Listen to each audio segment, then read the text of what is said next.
शांति देवी जी जो जिला परिषद गढ़वा की अध्यक्ष हैं, इस सभा में उपस्थित हक अधिकार के लिए आज यह हम लोग को नुक्कड़ सभा के रूप में बोलना पड़ रहा है।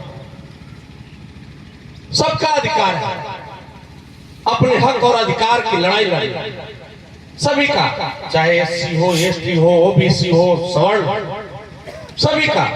अगर हम लड़ाई लड़ रहे हैं कि यूजीसी कानून को लागू करो, सवर्ण समाज हमारा एक परिवार का एक सदस्य के रूप में भी है, समाज का एक अग्रणी के रूप में है, उन लोग लड़ाई लड़ रहा है कि इसको खत्म करो।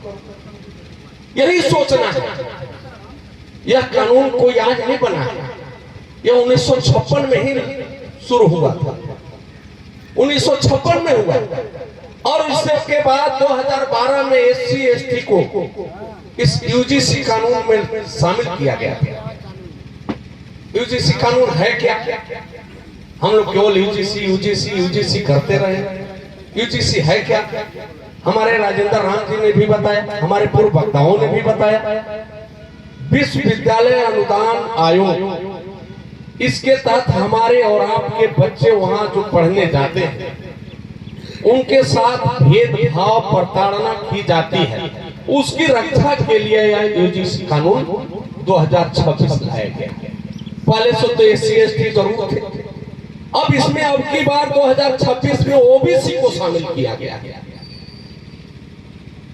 एक हमारे रामनाथ काका एक बात बताए थे कि जब आपको एक से डर है तो ओबीसी के लोग भी आए, लोग पर भी एक लागू होता है।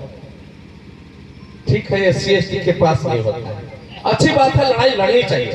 लेकिन एक बात जरूर हम कहेंगे यहाँ बैठे बुद्धिजीवी समाज के लिए कि हम लड़ाई लड़े, हम अपनी हक और अधिकार के लिए लड़ाई लड़े, वो भी लड़े।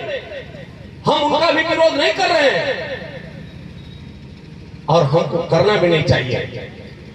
हम भी सरकार से मांग कर रहे हैं कि भारत सरकार, मोदी जी इस यूजीसी कानून को लागू करें। उन लोग कह रहे हैं कि इसको हटाइए, संशोधन करिए। अब इस सरकार के पाले में है, उनके पास है, लेकिन हम और आप यहाँ आकर के किसी को गाली दे करके, किसी को अशब्द बोल करके, हम सवर्ण समाज के विरोध करके हम और आप लड़ाई नहीं लड़ सकते। हमको लड़ाई लड़ने का तरीका है, हम लोकतांत्रिक तरीके से लड़ाई लड़ रहे हैं, लेकिन हम किसी को गाली दे करके हम बराबर नहीं हो सकते हैं। यह हमें और आपको समझने की जरूरत है। हमारे संचालनकर्ता हिफाजत जी ने पहले एक बात बताया था, आप लोग ने ध्यान दिया होगा नहीं दिया होगा ये आप जानिए, लेकिन एक बहुत महत्वपूर्ण बात बताया कि हम गाली दे करके बराबर नहीं हो सकते। हम अपनी लड़ाई लड़ेंगे, हम अपनी हक और अधिकार की लड़ाई लड़ेंगे।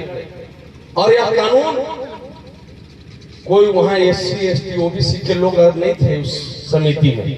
मैं आपको बताता हूं, दिसंबर 2025 में ड्राफ्ट रेगुलेशन कमेटी के द्वारा, जो संसदीय समिति होती है, उनके द्वारा जिनकी अध्यक्ष बनाया गया था राज्यसभा सांसद दिग्विजय सिंह की अध्यक्षता में यह कानून लागू हुआ। उनके द्वारा दिग्विजय सिंह के साथ उसमें भी 30 सदस्यीय कमेटी में लोग थे। और उसमें कौन कौन लोग थे? कोई एक पार्टी के नहीं थे, कोई भारतीय जनता पार्टी के नहीं थे, उसमें कांग्रेस के भी थे, सपा के भी थे, एनसीपी के थे, टीएमसी के थे, सारे लोग थे उसमें। मैं बताना चाहता हूं, और यह चीज हमें और आपको जब बहस की बात आती है, जहां तक अगर मेरी आवाज जा रही है, उन लोगों से सभी का हम लोग को सम्मान करने की जरूरत है। सम्मान सबको चाहिए। मैं आपको बताता हूं, अध्यक्षता रहा इस समिति के दिग्विजय सिंह का, तो कोई एससी एसटी नहीं है, ओबीसी नहीं है, यह चीज आपको भी पता होगा। संबित पात्रा, रविशंकर प्रसाद, बांसुरी स्वराज, आप समझ लीजिए, अभिजीत गंगोपाध्याय, ब्रजमोहन अग्रवाल, दगुपति कुंद्रेश्वरी, आपको दर्शन सिंह चौधरी, हेमांग जोशी, कामाख्या प्रसाद तासा, करण भूषण सिंह, शोभनाबेन महेंद्र सिंह बरैया, या भाजपा के।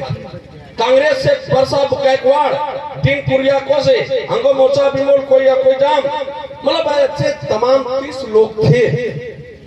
और उसमें सवर्ण समाज के 99% ऐसा नहीं, 99% थे। और उन लोगों ने अब सिफारिश किया कि यूजीसी में, विश्वविद्यालयों में इस तरह का कानून लाया गया।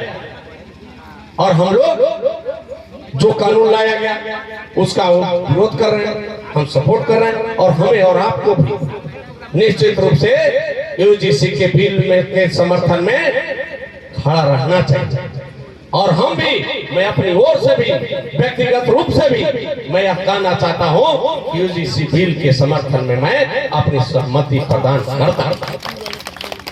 हमारे वक्ताओं गण का जल्दीबाजी है, मैं इतना ही कहकर अपनी वाणी को विराम देता हूं। जय भीम, जय भारत, जय हिंद।